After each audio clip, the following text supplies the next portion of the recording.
Salut tout le monde, hein, c'est JC Mandam. Donc aujourd'hui une nouvelle vidéo, mais pas sur PlayStation 2 pour une fois, c'est sur Xbox, première du nom. Vu que là on joue sur Jade Empire, un jeu sur Xbox première génération, qui est rétrocompatible sur la 360. Donc j'en profite, hein, je joue sur la 360. C'est en version française bien sûr, entière, que ce soit les voix ou les sous-titres.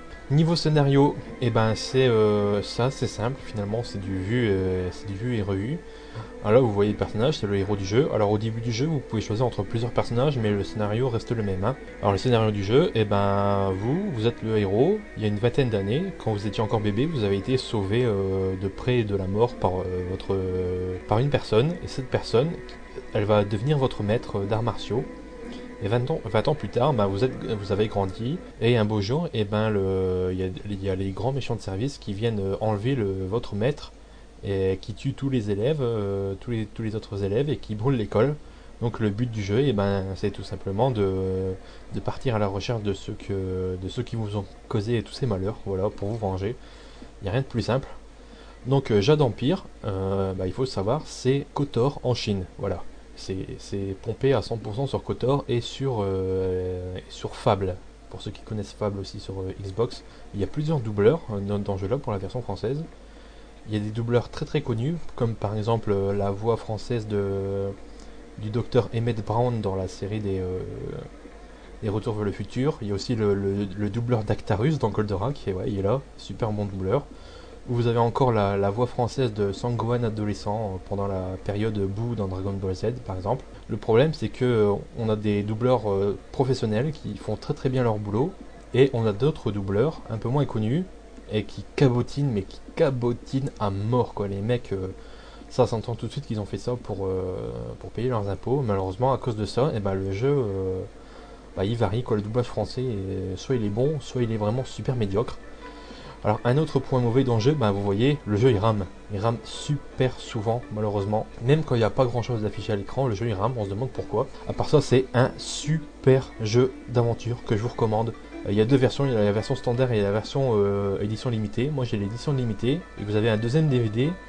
Entre chaque zone, c'est 40 secondes de chargement. Voilà, 40 secondes, j'ai chronométré, c'est 40 secondes de chargement.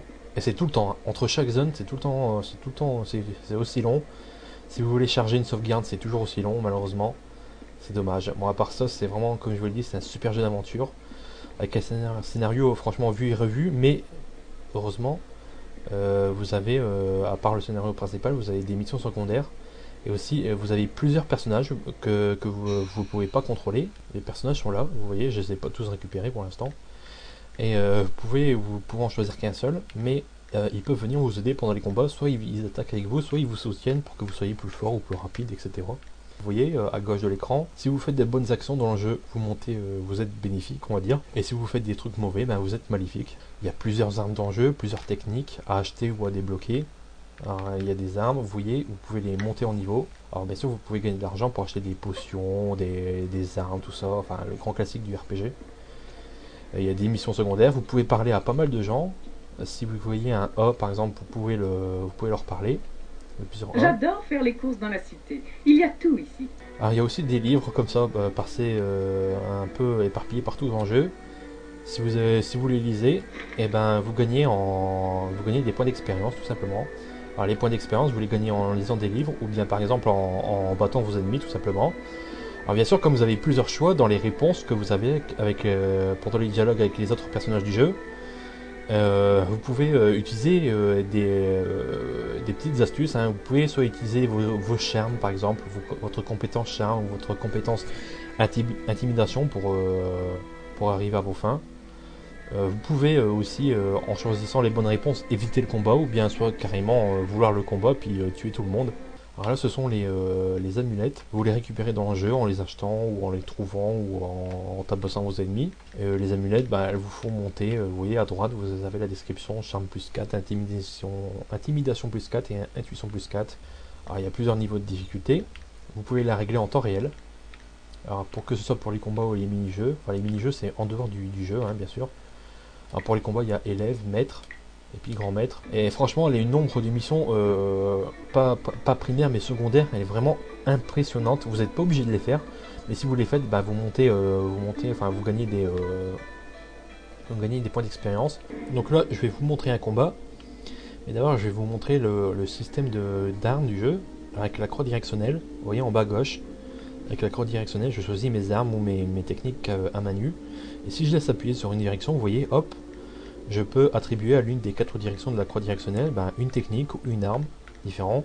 Là, vous voyez 0, 13, c'est le niveau de mon arme. Je les ai pas tous montés à fond parce que c'est quasiment impossible de monter toutes vos armes ou toutes vos techniques à fond, hein, c'est impossible. Alors vous voyez, en haut à gauche, il y a 3 barres. La rouge, c'est la barre de vie, la bleue, c'est la barre de chi, c'est votre barre de magie. La barre en jaune, c'est la barre de concentration. Alors si vous utilisez des armes, ça va utiliser votre barre de concentration. Et avec vos armes ou avec vos techniques à main nue, vous pouvez utiliser aussi des coups spéciaux qui vont utiliser votre barre de chi, la barre bleue. Puis vous voyez en dessous la petite photo avec c'est mon personnage, puis la barre rouge, c'est sa barre de vie. Là, je peux récupérer c'est le sanctuaire de concentration. Hop, vous voyez, hop, j'ai récupéré ma concentration. Alors vous frappez avec A, bien sûr.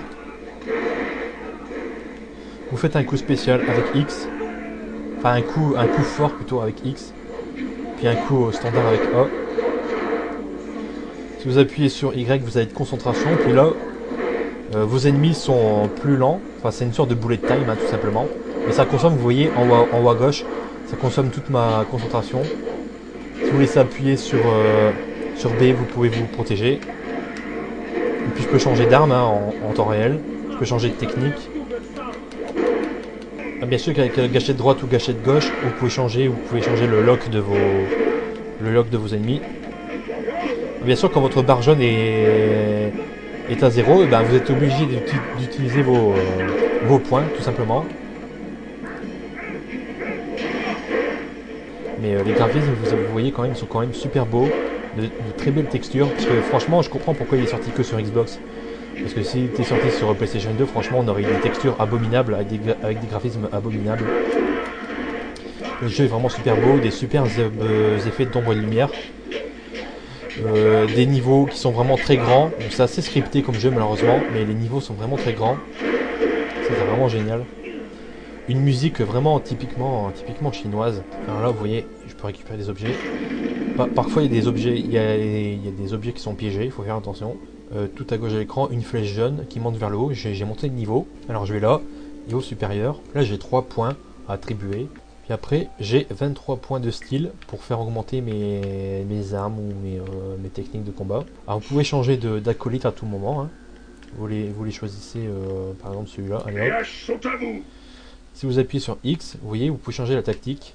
Là, par exemple, lui, il peut que attaquer, mais il y en a d'autres qui peuvent se concentrer. Par exemple, ils font soutien pour que vous soyez plus rapide ou plus résistant, par exemple. Donc, qu'est-ce qu'on peut dire hein, pour résumer ce Jade Empire sur Xbox en version française?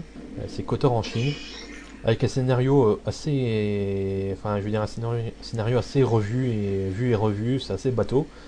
Par contre, les personnages secondaires, eux, ils ont leur propre histoire. Ça c'est vraiment intéressant. Le jeu est vraiment super long. Il vous faudra au moins 25-30 heures hein, pour finir le jeu. En finissant toutes les missions secondaires. Il y a énormément de missions secondaires. Vous n'êtes pas obligé de les faire. Mais bon, si vous les faites, vous gagnez en points d'expérience. Niveau de difficulté, vous pouvez la choisir en temps réel. Ça, c'est plutôt bien. Vos ennemis, ils sont assez cons, faut le dire quoi. Ils foncent sur vous, ils foncent à la mort. Malheureusement, c'est assez dommage. Le jeu est quand même assez scripté, même si les niveaux sont quand même parfois immenses, c'est assez scripté. Le jeu rame très souvent. La caméra quand vous combattez, elle est parfois franchement abominable. Le doublage, il est soit excellent, soit minable. Ça dépend des doubleurs. Il y a plein d'armes, plein de techniques à débloquer ou à acheter. Pour jouer à Jade Empire, il faut aimer la culture asiatique, surtout la culture chinoise. Donc je crois que je vais vous aider à peu près tout ce qu'il y a à dire sur ce jeu. Vous êtes fait votre propre idée. Hein. Le jeu maintenant d'occasion il vaut moins de 10 €, donc ça vaut le coup. Puis il est rétro-compatible sur la 360. Donc même si vous n'avez pas de Xbox première génération, vous pouvez toujours la jouer sur 360. Sur ce, moi je vous laisse. Et n'oubliez pas cette phrase mythique. I love the Power Glove. Ça fait mal.